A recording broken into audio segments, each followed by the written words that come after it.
नमस्कार विद्यार्थी मित्रांनो, आज आपण एका नवीन टॉपिक विषयी डिस्कशन करणार आहोत। या टॉपिक मध्ये आपण वर्टिकल सर्क्युलर मोशन याचं ॲप्लिकेशन बघणार आहोत। त्यामधलं पहिलं ॲप्लिकेशन आहे मास टाइड टू द स्ट्रिंग। हा टॉपिक 12वी physics state board rotational dynamics यामधला आहे। आता या फिगर मध्ये जर आपण बघितलं तर एक छोटासा त्या ठिकाणी मास, स्फेरिकल मास हे आपण या सेंटर मधून एका दोरीला बांधलेला आहे, स्ट्रिंगला बांधलेला आहे आणि ती दोरी ज्यावेळेला आपण रोटेट करू त्यावेळेला त्या दोरीमध्ये टेन्शन प्रोड्यूस होणार आहे आणि ते जे टेन्शन आहे ते टेन्शन या ठिकाणी आपण TA, TB, TC आणि TD या फॉर्म मध्ये त्या ठिकाणी लिहिलेलं आहे। आणि इथं आपण या चार वेगवेगळ्या पॉइंटला त्या पार्टिकलची किंवा ते जे मास आहे त्या मासची वेलोसिटी किती असेल हे आपल्याला कॅल्क्युलेट करायचं आहे। म्हणजे velocity at A, velocity at B, velocity at C and velocity at D हे आपल्याला बघायचं आहे। आता सेंटर पासून या B चं डिस्टन्स r एवढा आहे, म्हणजे त्याच्या रेडियस एवढं या ठिकाणी डिस्टन्स आहे। आता सगळ्यात अगोदर आपण स्मॉल a म्हणूया, वेलोसिटी ॲट पॉइंट A पॉइंटला त्या पार्टिकलची वेलोसिटी काय असेल। आता ती वेलोसिटी कॅल्क्युलेट करण्यासाठी या पॉइंट A मध्ये जर आपण बघितलं तर टेन्शन खालच्या बाजूला ऍक्ट होतंय, वेट mg पण खालच्या बाजूला ऍक्ट होत आहे। म्हणजेच आपण असं लिहिता येईल mg प्लस TA आणि याला बॅलन्स कोण करत आहे तर तिथं असणारा force mv square upon r velocity या ठिकाणी A पॉइंटची आपल्याला कॅल्क्युलेट करायची आहे। मग आता जर आपण बघितलं या पॉइंटला एखादी दोरी आहे आणि त्या दोरीला जर मास बांधलेला असेल तर ते जे मास असणार आहे त्या मासचं वेट आणि त्या दोरीचं वेट हे दोन त्या ठिकाणी डिफरन्स आहे आणि त्याच्यामुळं तिथं टेन्शन जे आहे ते खूप खूप कमी असणार आहे आणि त्यामुळं त्या टेन्शनची व्हॅल्यू म्हणून आपण असं म्हणू शकतो therefore at top TA is equal to 0, tension 0 होणार आहे। मग आपल्याला लिहिता येईल mg plus 0 is equal to mva square upon r, therefore mg is equal to mva square divided by r।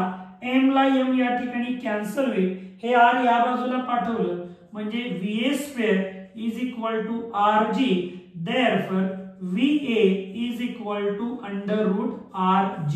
म्हणजे वेलोसिटी ॲट पॉइंट A ही आपल्याला किती भेटलेली आहे अंडर रूट rg। आता त्याच पद्धतीनं आपण B velocity at point B calculate करता येईल। आता B पॉइंटला वेलोसिटी ज्यावेळेला आपण कॅल्क्युलेट करणार आहोत किंवा C आणि D पॉइंटला करणार आहोत त्यावेळेला तिथं आपल्याला एनर्जीचा कन्सेप्ट यूज करायचा आहे। आता जर आपण बघितलं तर ह्या प्रत्येक पॉइंटला टोटल एनर्जी जी असणार आहे ती सेम असणार आहे, म्हणून आपण इथं काय म्हणता येईल total energy at A is equal to total energy at B। A पॉइंटला जेवढी टोटल एनर्जी असेल तेवढीच B पॉइंटला असेल आणि टोटल एनर्जी म्हणजे आपल्याला माहिती आहे kinetic energy at A plus potential energy at A is equal to kinetic energy at B plus potential energy at B। Therefore kinetic energy म्हणजे आपल्याला परत माहिती आहे 1/2 mva square plus mgh height at A is equal to 1/2 mvb square plus mghb height at B।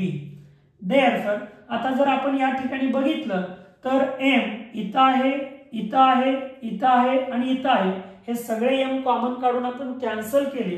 इथं आपल्याला लिहिता येईल बघा 1/2 va स्क्वेअर प्लस ha म्हणजे हाइट ॲट A किती आहे बघा, हे r आणि हे r, म्हणजेच तिथं आपल्याला 2r लिहिता येईल। त्याच पद्धतीनं va ची व्हॅल्यू आपल्याकडे आहे अंडर रूट rg आणि va स्क्वेअर म्हणजे rg, या ठिकाणी ती व्हॅल्यू आपल्याला पुट करता येईल rg is equal to half vb square plus g hb height at B, इथं ती हाइट 0 असणार आहे म्हणून त्या ठिकाणी 0 पुट केलं. Therefore half rg plus 2rg is equal to half vb square. Therefore आता हाफ rg प्लस 2rg म्हणजे 2 प्लस 1/2 म्हणजे किती झालं 5/2.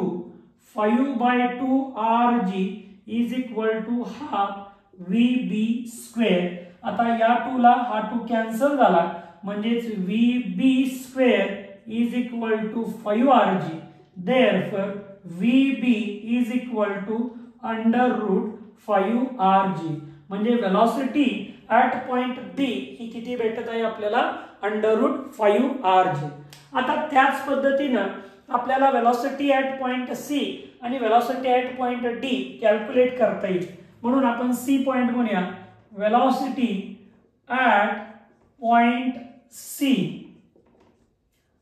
आता पॉइंट सी आणि पॉइंट डी हा एकाच लेवलवरती आहे. म्हणजे वेलॉसिटी जेवढी सी ची भेटणार आहे तेवढीच वेलॉसिटी त्या ठिकाणी डी ची असेल. मग परत एकदा आपण आहे असं त्या ठिकाणी म्हणू शकतो total energy at A is equal to total energy at C. Total energy म्हणजेच काय आहे kinetic energy at A plus potential energy at A is equal to kinetic energy at C plus potential energy at C. Therefore kinetic energy म्हणजे हा mva square plus mgha is equal to 1/2 mvc square plus mghc. Therefore परत पुन्हा एकदा m cancel होईल. आता इथं काय राहत आहे बघा हा va स्क्वेअर ची व्हॅल्यू आपल्याकडे आहे rg plus gha. Height at A किती आहे परत 2r is equal to half vc square प्लसghc. हाईट ऍट सी किती आहे r आहे. देअरफॉर इथं काय करता येईल बघा हाफ rg प्लस 2rg आणि हा जो rg आहे तो या बाजूला घ्या rg प्लस आहे तो इकडे आल्यानंतर मायनस होईल half vc square.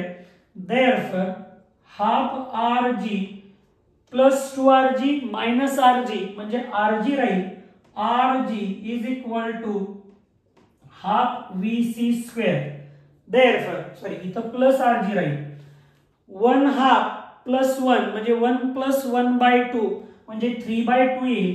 3/2 rg is equal to half vc square.